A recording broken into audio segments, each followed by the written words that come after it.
Okay, welcome to the Hardscape Insider Podcast. We're here all about building success in the hardscape industry. I'm your host, Brian Basic, owner of the Citadel Hardscape Marketing. After spending 20 years in corporate America, leading sales organizations and scaling and selling my own home services company and launching a marketing company, I discovered my passion, helping hardscape contractors grow and dominate their local markets. Each episode will bring you real-life success stories, expert interviews, and actionable strategies to help you take your business to the next level. Whether you're just starting out or looking to scale, we've got your insights, ideas, tools to turn your business into a market leader, and we're going to do that and have some fun along the way. So let's dive in and start building your success. This is the Hardscape Insider Podcast. Hey, this is Brian Basic with the Hardscape Insider Podcast, and I'm so excited about today's podcast. I have a good friend of mine, Aaron Kinas from Ageless Concrete. He's volunteered to join us, and I really appreciate you joining us today. I've been excited about what we're going to talk about today because I think it's going to be really important to a lot of the business owners that are in our audience today. So again, thanks, Aaron, for joining us today. And then, so what I'd like you to do is, I know a lot of people don't know who you are, not a lot, but I know many of the folks on this podcast don't know who you are. So maybe you can just give a brief description of your background and how you got into concrete, which is kind of what you do with leading Ageless Concrete. So go ahead and take it. Absolutely. First of all, honored to be here talking with you, Brian. Really appreciate the invite. Your podcast is awesome. I've seen a lot of your episodes so far, and man, just throwing down some serious knowledge. So that's awesome. But yeah, guys, I'm Aaron Kinas, founder of Ageless Concrete. I'm from Madison, Wisconsin. Our niche is really creating outdoor living spaces, stamped concrete, hardscapes, and really creating custom outdoor environments, oases. That's really like my passion. We do all the classic concrete too. We do a lot of driveways through the years. We've done a lot of, all the traditional concrete as well. But really, our passion is in doing colored and stamped concrete. And so how long have you been doing this? This will be my 19th year in business. So yeah, 06, 26 years old. I started my concrete company with a good buddy of mine, and yeah, we've been rocking and rolling 19 years now. And so really that's one of the major reasons that I wanted to bring you on. You are a veteran, not only a military veteran, but you're a veteran in concrete. You've been doing this for 19 years. I think you started in 2006, is that right? If I do my math right? That's right. And so tell me a little bit about, I know you were coming out of the military, if I remember correctly, came out of the military and just kind of fell into this. And so how'd you get into this and how did you start? Yeah, it's kind of a crazy story. I really didn't have a concrete background. My good buddy from the Marines, he was from Dallas, Texas. He moved up to Wisconsin where I'm at, and he was framing houses. He's like, man, nobody's doing stamped concrete around here. I'm like, okay. He's like, we should do it. I'm like, all right. Well, I've an entrepreneurial spirit. I've always been a hustler and, always trying to make money, even through high school and through the Marines. I would always have some kind of little hustle going on. So I knew I was going to own some type of business. That was like my passion. I wasn't sure if it was going to be real estate or if I was going to be in the trades or like what I was going to do. But he's like, we should start a concrete company. And I'm like, all right, let's do it, man. If you know how to do the concrete, I'll run the business. Let's go. So that was, we had nothing and we had nothing to lose. So off we went. And so it was you and him for a couple of years. And then I think he ended up going somewhere else and you kind of split at that point in time.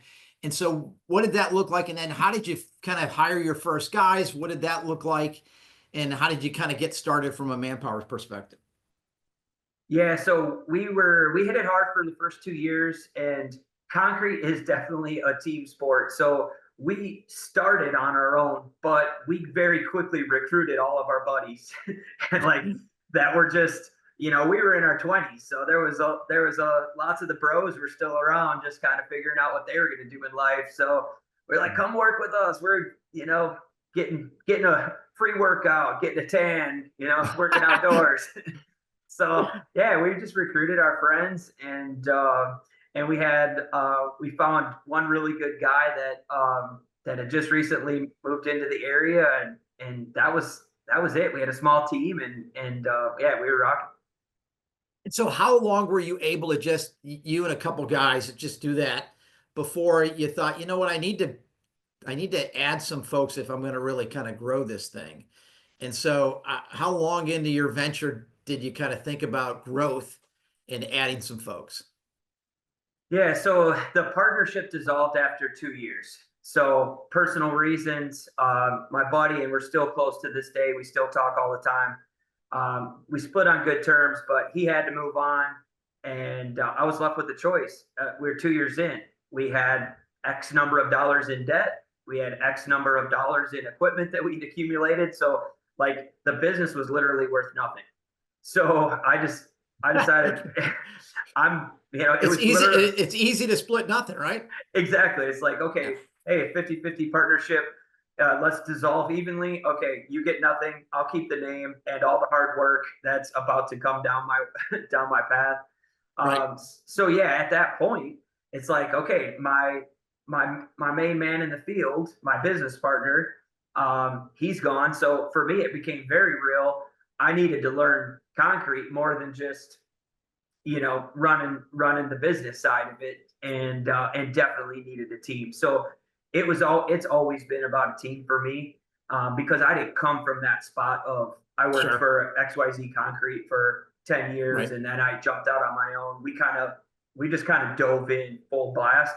So team is in hiring is was huge and for me, and I was very fortunate to have some good people that I was able to recruit right away that first year after me and my partner split.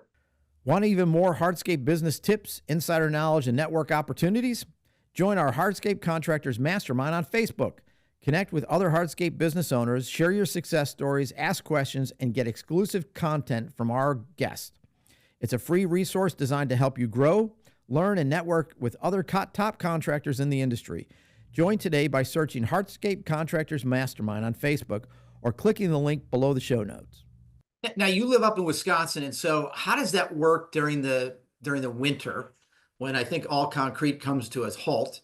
And so Yeah. how do you retain good people when for a good chunk of the year you're under snow before you're not doing any work? And so how does that work? Yeah, keeping good people is definitely a huge challenge, especially when you're doing hard work, you're seasonal, and people just flat out, just they don't want to do anything anymore. So let alone, pushing wheelbarrows and raking concrete and all that. Right. So for us early on, we got into snow plowing. That was Okay. that's like the go-to thing that Yeah. everybody Yeah. up Yeah. north, like all the tradesmen, everybody plows. So that I did that for a lot of years, and you used to be able to count on the snow up here. It was you could set your watch to it. I mean, it would snow a few times in November and all of December, January, February, a little bit in March. You could count on good income coming from snow, Right. but it's not really the case anymore. We've had just less and less snow every year. And I actually got out of doing snow probably like 3 years ago, and Right. man, honestly, that was like the best thing I ever did was get out of doing snow removal. It is good money, but it sucks, man. You're on the clock. You're on call 24/7 all year Yeah. round. So You're it's pushing like, snow when people aren't up yet, right? oh yeah, that's you're on when people are up. Like, and you got commercial accounts. I mean, we were doing big stuff, man. It was crazy. So but that's kind of the one thing. And I also got into doing basement waterproofing was another Oh, thing that so yeah, we were doing like drain tile systems, crack repair, stuff like that. So I really take pride in trying to keep my guys busy, and so we pretty much do whatever we can. We do some inside concrete too, but like we're mainly residential remodel, right. and with Yep. our niche being the decorative side, Yep. we hit like a really hard slowdown when it comes to winter. But on the opposite end of that is when the weather breaks, you got to be all hands on deck, right? And so you've got to start prepping before season so that when you start going, you've got jobs in the queue so that you can go full bore from, March through November, right? Yeah, exactly. And like how the guys get by now is really and when I quit plowing, I made it optional. I'm like, how many of you guys actually want to plow anymore? Because I knew a lot of them hated it. My guys. And they were Yeah. like, I had like 2 guys raise their hand, like, I want to keep plowing. And like, all right, so we did it for 1 more year. And then I'm like, are you guys going to come back next year? Like, do you have enough money to make it through winter? If I lay you off, are you going to come back? And they're all like, yeah, like, you pay us great all summer. We get the overtime. We got great pay. And that's really what it comes down to now. It's just, I think you got to just pay your guys. You got to pay them more than they're worth, because more than the perceived value of them, because the guys are so important. And that's kind of how we get through winter now. Is I try to just pay my guys so good through the summer and really have all this work lined up for them. So we're getting overtime on a pretty regular basis, and the guys are really banking some money for 8-9 months, and they're able to just kind of chill for a few months, collect a little unemployment, and have that cash reserve stored up from a good year. And so tell me, how many years did it take you to be able to say, yeah, I'm doing this now. I'm making money? Because a lot of guys in your position, go hand them out. They're making just a little bit of money, but really not enough to really grow the business and that kind of stuff. And so how long did it take you to kind of right size the ship, get it moving in the right direction where you could take a deep breath and say, okay, now how do I make this even better, right? How long into it did it take you to do that? Yeah, it took me a lot of years to figure out the business side of the business. I started off by saying, yeah, I'll take care of the business, you do the work, but I didn't know shit about running a business. Right. So there's so many things that you don't know that you don't know. So it took me a lot of years to really actually start making money. And I think like a lot of contractors, and now the more, as I get more into helping other contractors and sharing the systems that I use to make myself successful and our business thrive, and the more guys I talk to, the more I realize this is so widespread that guys just really don't know their numbers. And it took me a lot of years of making mistakes, of just getting to the end of the year and just like, where's the money? Like, I owe the tax man. Like, he's Yeah. telling me I made money. It's like, okay, I lived, I paid myself for 8-9 months, but now I got to pay my tax bill, and I owe 40 grand, and there's not 40 grand sitting there. Right. So I had a lot of really lean years, man, where it was not glorious to be the business owner. I mean, it straight up sucked a lot of Right. times. So it's really when I started getting a good enough team and trusting the guys and being able to delegate that I was able to actually work on the business, not in the business. And that sounds cliche, but you really got to work on the art of being a business owner to understand what it's going to take and what you need to do to actually make money. And to put a number on it, probably took me 5-6 years before I actually started making decent money. And so I just want to pick up a couple of key things you said. Number one is you got to the point where you could rely on your team that you hired. You had enough faith in them that they're not going to, just kill the ship and just run it aground, right? They're going to do a good Right. job. And it allowed you to then focus on the business. And what were that 1 or 2 things that you focused on that is the difference between success and failure for most concrete or hardscape guys? What is that? Yeah, the number one thing that I did that was just the light bulb going off was job costing. So explain that a little bit more, because that's a big deal. Yeah, job costing is huge, guys. It is not that hard to do. What we did was we basically printed off a very simple sheet that had the customer's information on it, and then it's got all the specifics of the job. Like, so for us doing concrete, we're talking about how many loads of material did we haul out? How many loads of gravel, sub-base did we bring back in? Obviously like the big stuff like volume of concrete, rebar, and then the big thing was tracking the labor. Okay, Right. and how we broke it down was by crew. Setup crew, 3 guys, 6 hours. Pouring Right. crew, the next day. And this is the stuff the foremen are filling out, or you, if you're the main, you're your main guy. But just once I kind of broke it down and created the system of, look, guys, this is what we're going to do. We got to keep track of these numbers. Like, you guys need to keep track of these numbers for me. And then after each job, I was taking my estimate, because I got a deep Excel spreadsheet that I break down every job cost. And that's actually how I put together my numbers. But Sure. You balance that out with the real cost of the job versus what you actually estimated it at. And what I was finding was I was way off in the Right. labor. The materials are easy, but it's the labor that I was way underestimating the actual labor that it was taking me to complete the jobs. And that job costing was it just blew my mind. I'm like, oh my God, I underbid this by $2,000. It's like, no shit. No wonder you're not making any money. You're not bidding it right. Is your hardscape business showing up online when customers are searching for your service? If not, you're leaving money on the table. At Citadel Hardscape Marketing, we specialize in helping hardscape contractors like you dominate local search, generate leads, and scale your business. From SEO to website optimization and lead generation, we know what works in the industry because that's all we do. Get a free strategy call today and start building your online presence right away. Visit Citadel Hardscape Marketing and let's grow your business together. I think that's such an important thing for business owners to look at, because I used to do the same, probably twice as many, because our jobs were a lot smaller, all these estimates. But if you're not doing job costing kind of after the fact to say, okay, I thought it was going to take this, but really it took this, Yeah. then you're missing out on so much. You've got to really refine your estimating tool so that you can be really in line. Otherwise, money is just seeping through. And so also it helps you understand what, you and I were talking about this before. The guys took 4 hours to get there, to do this job. This was an hour job.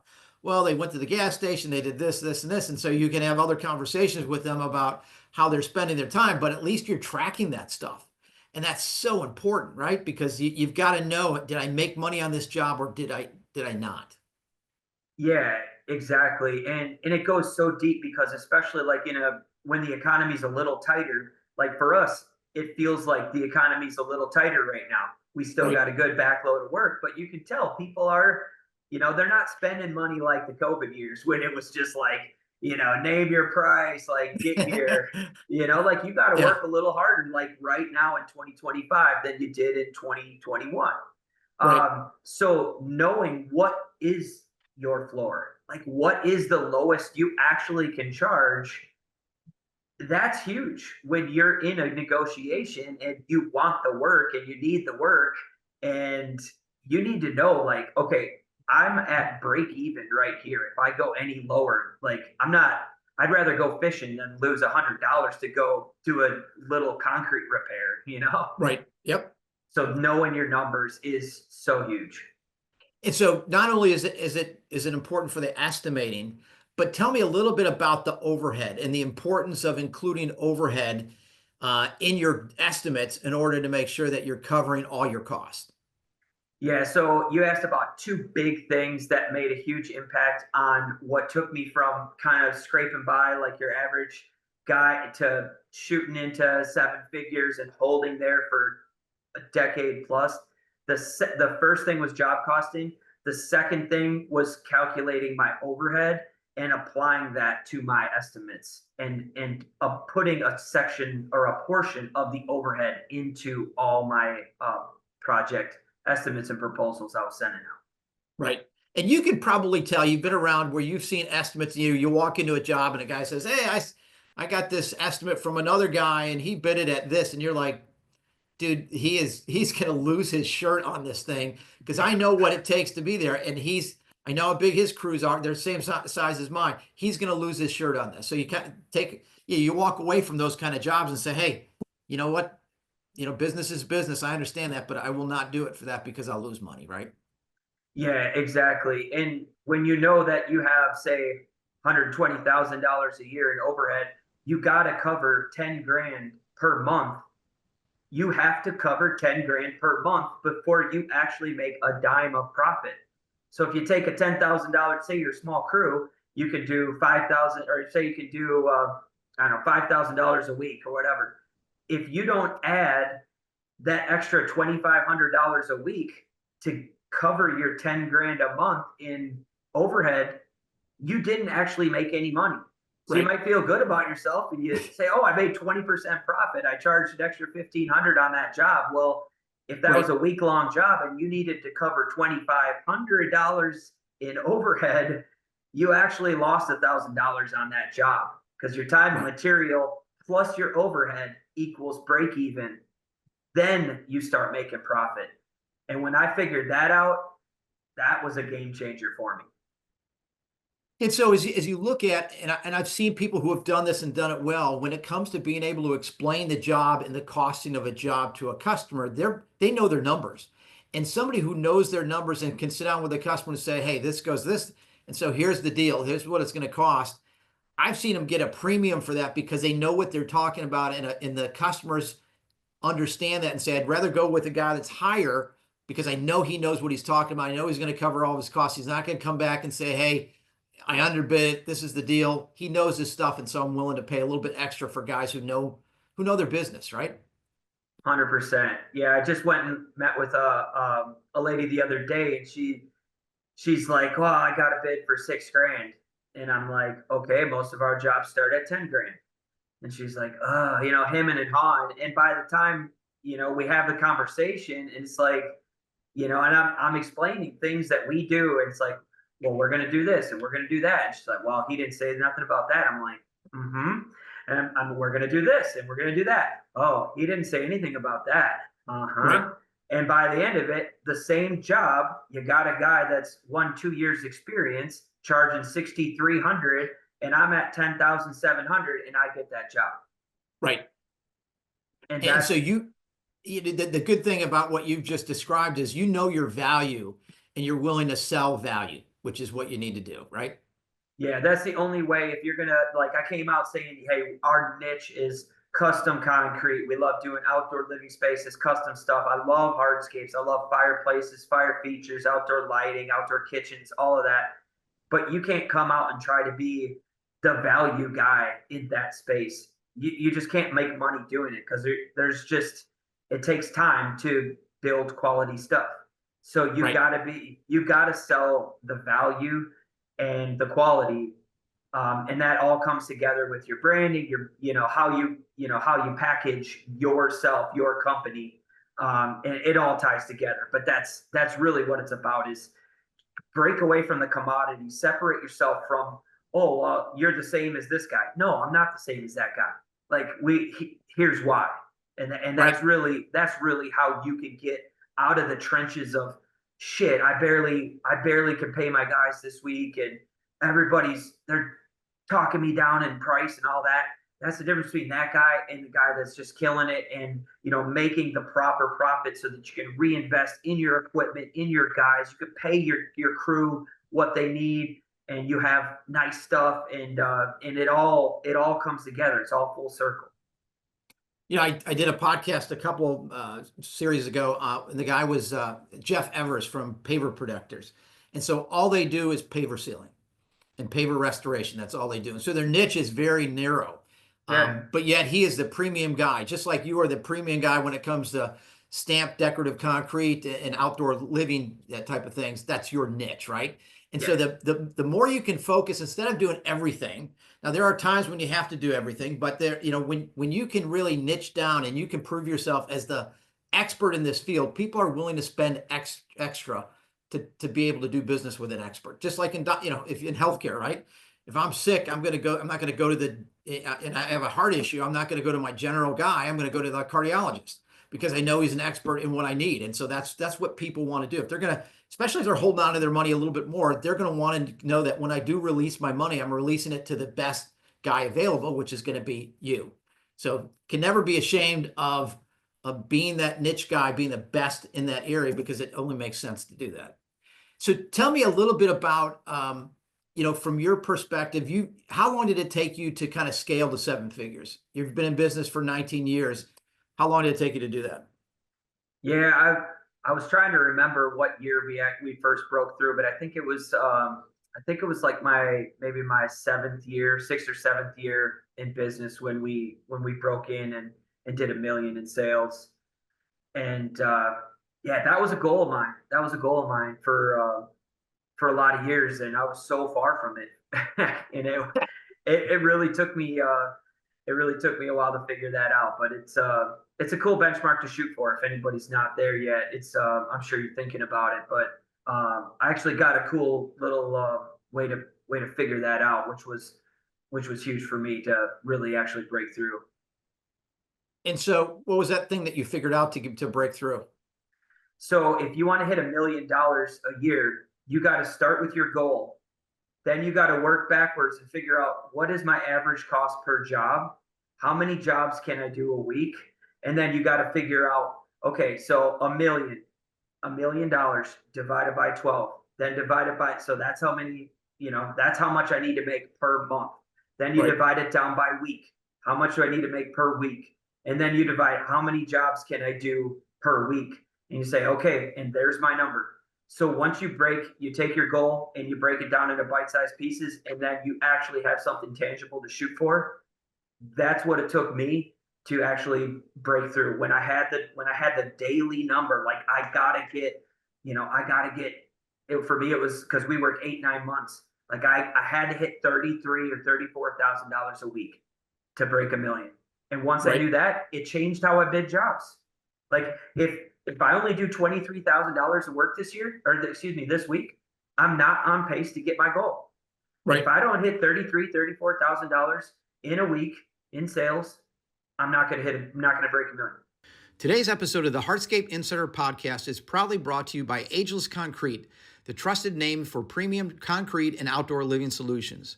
Whether you're looking to add texture to your concrete surfaces by getting one of our stamped patterns, or you want to completely redesign everything around your home, including putting a pool in, the folks at Ageless Concrete can set the design and bring it to life.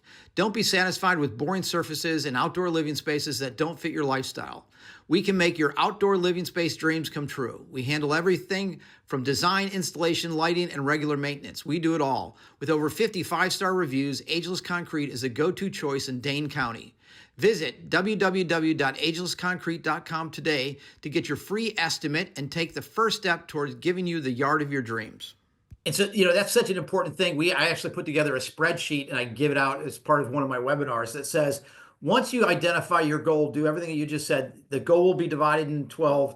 Then you'll figure out, what do I need to do monthly? And then more importantly, what's my average job size? And then based upon my average job size, how many jobs do I need to do per month to hit that number? And then what's my close rate? And so once I can figure all of that stuff out, I know how many leads I need to get at that close rate at that average job cost to hit that number. And so those are really important numbers for people to understand, because you're just shooting on the dark unless you have targets. And that's one of the targets that we try to get folks as quickly as we can. Exactly. You nailed it on the head, because the part that I described about how many jobs do you need to do per week to hit $1 million, that's one half of the equation. And the marketing component is the other half of the equation, which you nailed on the head. How many leads, how many people need to enter my funnel to convert to site visits? Yep. And then I can close, and what's my closing percentage? And then, and then what's your average cost per job? And then how many jobs can you do a week? So it all starts with the marketing plan, and how many eyeballs can you get on your company? And then, how many quality leads can you get out of that attention that you're attracting? And then on from there. So tell me a little bit, because that's marketing is one of the key things we're going to talk about next. And that is, so you're a very successful guy. You've now been about a decade in 7 figures. And so marketing's been a big part of your journey there. And so, how did you figure out, your website's good. I don't know if it's always been good, but you've obviously invested in your website. You do Google ads, you do other things to make sure that you're figuring out, how do I get those leads that I need in order to get, to hit the numbers that I need to do. And so tell me a little bit about your marketing strategy, what you've done, and how important that was for your success. Yeah, marketing is everything, guys. You've got to, if you want to build a company that's worth anything, you have to have a brand.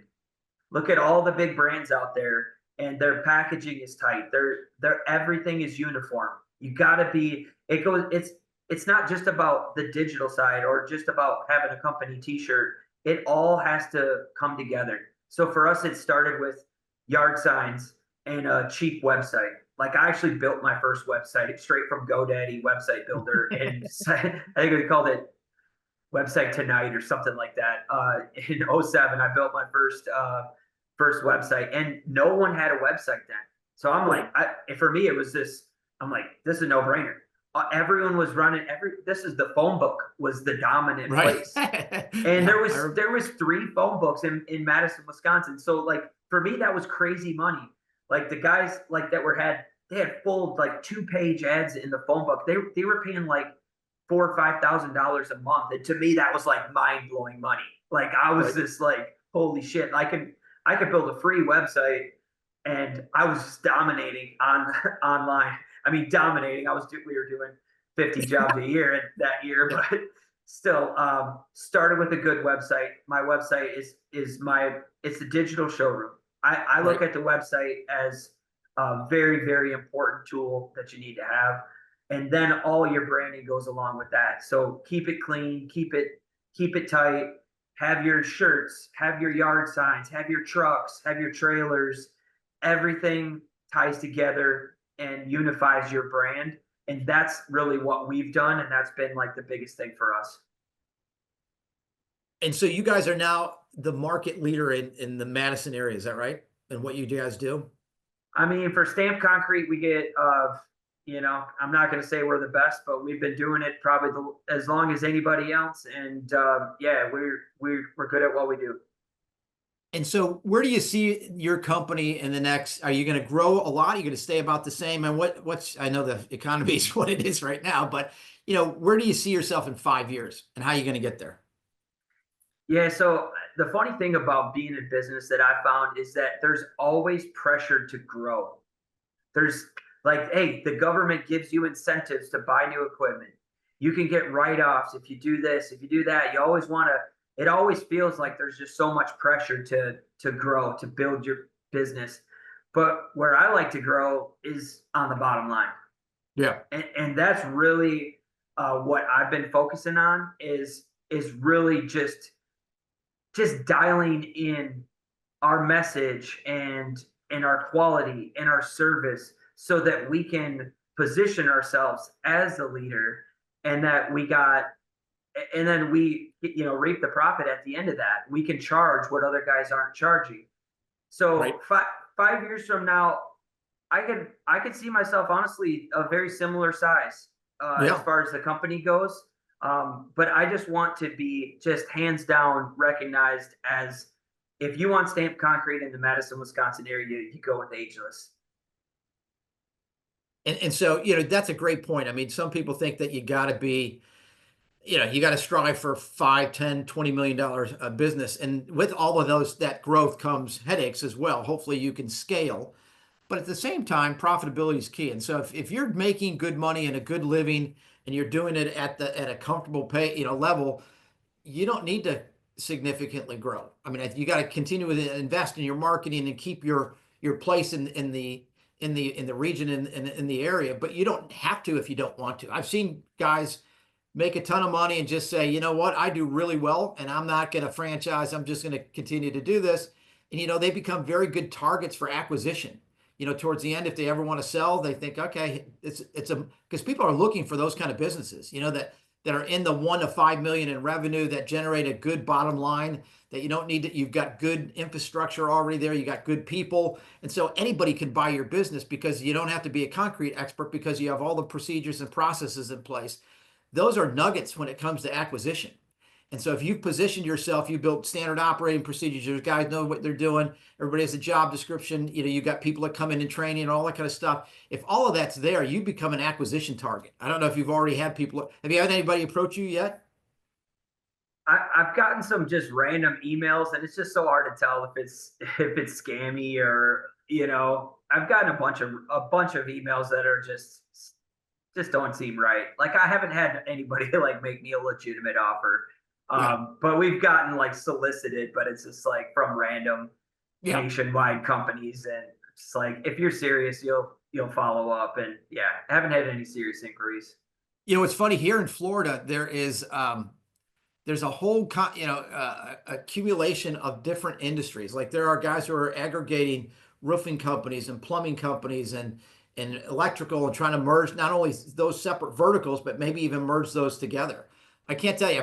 I've had two customers in certain verticals, both got acquired by different national companies because they're just trying to roll them up now. So who knows? It could be coming your way. So the other thing I wanted to tee up was, you and I talked about one of the biggest issues with business owners is just time. How do I manage my time? How do I do everything that I need to do?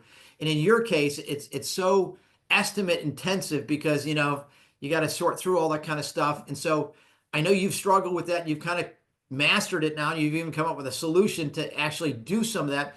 Tell me a little bit more describe how you got there, what you developed, and how that helps you. Yeah, time is money. And my biggest time killer in my business was running around doing free estimates. Because every time you leave the job site, productivity is going to drop. And you got to decide, when are you going to go and do the site visits? Because to provide a proper estimate, you do need to have boots on the ground. You got to see the job site. So I was spending, hundreds of hours every year doing free estimates. And I'm just like, what is happening? And I had a good closing percentage for a high priced guy. I was closing in the upper 30 percentile of my actual site visits. But one year I did the math. I did over 1,100 hours of free estimates. I think it was like 370 something estimates I did that year. And I had been keeping track of the time. An Right. average anywhere from 1 to 3 hours. By the time you add up the gas money, the travel time, the time with the customer, the time that you're back, crunching the numbers, sending out the bids, and doing the follow-ups. It takes a lot of time, especially on more complicated, not your cookie cutter jobs.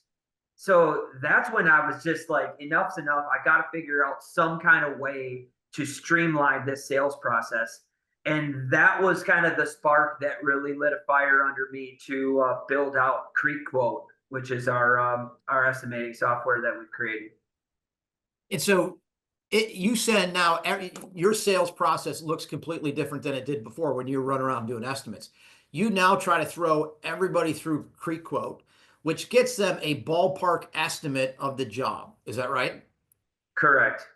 So, So you tell them that up front. Hey, this is not an exact quote. This is a ballpark estimate. So those of you who are just looking for a budget number, this will give you what you need. If you're a tire kicker and you want just kind of a ballpark, this will get you what you need. And so you kind of remove all those guys, and now you're hopefully focusing on those people that are, okay, I want more than just a ballpark. I want more of an estimate, and that's where you spend your time, right?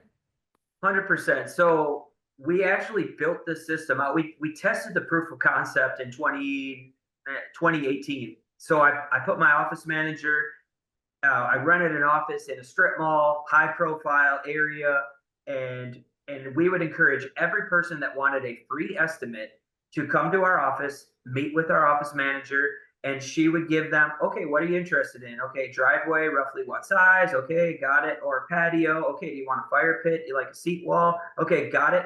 And we had a rate card, and we say, okay, here it's going to be like, say, $10,000 to $12,000. Is that within your budget? And they say, okay, no, that's not. All right, fine. I think now we're done here. Or yes, absolutely. That's totally within our budget. It's like, okay, cool. Now we're going to book a site visit with Aaron, and he's going to come out and do a free design consultation and show you all the cool stuff that we can do for you, design it and all that.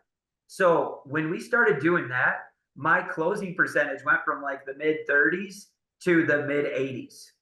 Wow. That's unbelievable. And it was great because at first it was like crazy because I went from meeting like 4 or 5 people a day, anywhere from 4 to 5 days a week, working on the weekends. I was like bid. And every time I'm gone, I'm leaving the job site, or it's the end of the day and I'm missing dinner. I'm missing my kids' sporting events. My girls are in soccer and they're swimmers. And so I'm missing all this stuff to do all these free estimates for people. So when we got this system in play, the first beta version of it, I'm like, holy shit, this is crazy. I'm only meeting 2 people a day, but I'm closing 2 to 3 times the percentage of people that I'm meeting with. Right. And that's when I brought in some techie buddies of mine, and that's when we built the prototype of this and went digital with the exact same thing. And that just blew the doors off of it. I was still meeting with, again, instead of meeting 20 people a week, I'm meeting 7 or 8 people a week. Instead of closing 30%, I'm closing 90%. Instead of making a 10, 15% profit margin, I'm making a 30% profit margin, because you're only meeting with the top 20% out of your 100 leads that you're going to get that month. I'm only physically meeting with like the top 20% of those that saw my budget number, didn't think I was outrageous, didn't give me the middle finger through the computer, and wanted to meet with me. And of those people, we're just slaying it. Wow, that's incredible. And so you not only use this internally, but now it's available to anybody. Is that right? Yeah, so 2019, I built out the digital version, called it Creek Quote. My buddy, actually my former business partner, he started his own concrete company up in Minnesota. He was our first user outside of Ageless Concrete. He was having the same exact success I was. And once it worked for me in Wisconsin, it worked for him in Minnesota. We were like, all right, we got something here. This is pretty cool. So we actually launched it at the World of Concrete in 2020, and it's for sale. It's a subscription. It's less than $100 a month for the whole deal. So it's pretty cool. Yeah. Awesome. Well, you've been able to take a solution that you needed desperately for yourself and now share this with the rest of the industry, which is really cool. So I applaud you for that. Thanks, man. Well, listen, I appreciate it. Was there anything else? I'm trying to think if there was anything else that we wanted to talk about. I think that's about it. So once again, I really appreciate, Aaron, you being on the show today. I enjoyed our conversations on a regular basis. I know you and I are working together on some other things as well to try to help you improve kind of your local presence there in Wisconsin, and we'll continue to work on that. But really appreciate your time and sharing your expertise, and hopefully the people watching this got a lot out of this. And I'm sure we'll have you back on the show in the future. Awesome. Yeah, Brian, thank you so much for having me. And hey, guys, you got to check out Brian's book, Cementing Success. This is an awesome book. It is a great resource. Check it out. Brian is the man, and he knows what he's talking about. All right. Well, appreciate the commercial there. I do. And we'll talk to you soon. Thanks. All right. Thanks, man. See ya.